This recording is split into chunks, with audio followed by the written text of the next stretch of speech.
रमजान की कोई तैयारी की? कई लोगों को देखा है रमजान के रोजों में बड़े निढाल हो जाते हैं। इसकी वजह ये होती है वो पूरे साल नफली रोजे रखते नहीं। रमजान से पहले नमाजों की पाबंदी, रमजान से पहले तिलावत शुरू, गुनाह छोड़ दिए, बुरी आदतें खत्म कर दी, बंदा पूरा साफ सुथरा हो गया।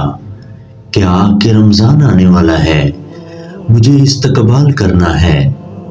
आपके घर में जब कोई मेहमान आने वाला होता है तो आप उसका इंतजार करते हैं, वेलकम करते हैं, और जितना प्यारा मेहमान, जितना मुअज़्ज़ज़ मेहमान होता है और उसी के मुताबिक तैयारी होती है।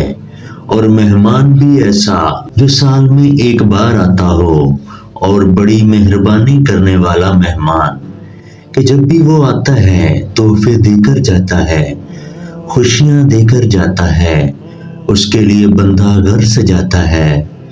तो हमने क्या दिल सजाया, ज़हन सजाया, कोई तैयारी की कि अल्लाह की तरफ से इतना प्यारा मेहमान, इतना प्यारा महीना आने वाला है।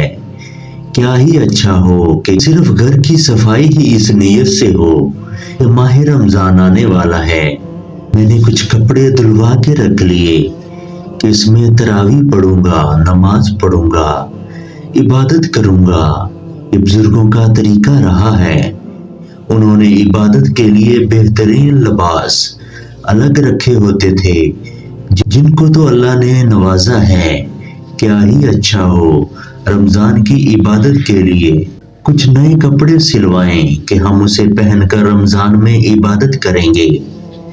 शादी के लिए सिलवाते हैं, मेहंदी के लिए सिलवाते हैं, हालांकि बर्थडे तक के लिए सिलवाते हैं, तो रमजान के लिए क्यों नहीं? ये सब क्या है, इस्तकबाल है ना कि इबादत का महीना आ रहा है। मैं इंशाल्लाह नमाज पढ़ूंगा, नए कपड़े पहनकर, खुशबू लगाऊंगा, अच्छी सी अतर खरीद लें।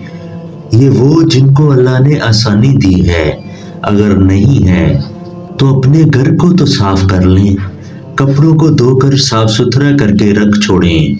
दिल तो साफ कर सकते हो ना, रमजान आ रहा है। अल्लाह पाक सबको रमजान की बरकतें समेटने की तौफीक अता फरमाए, आमीन।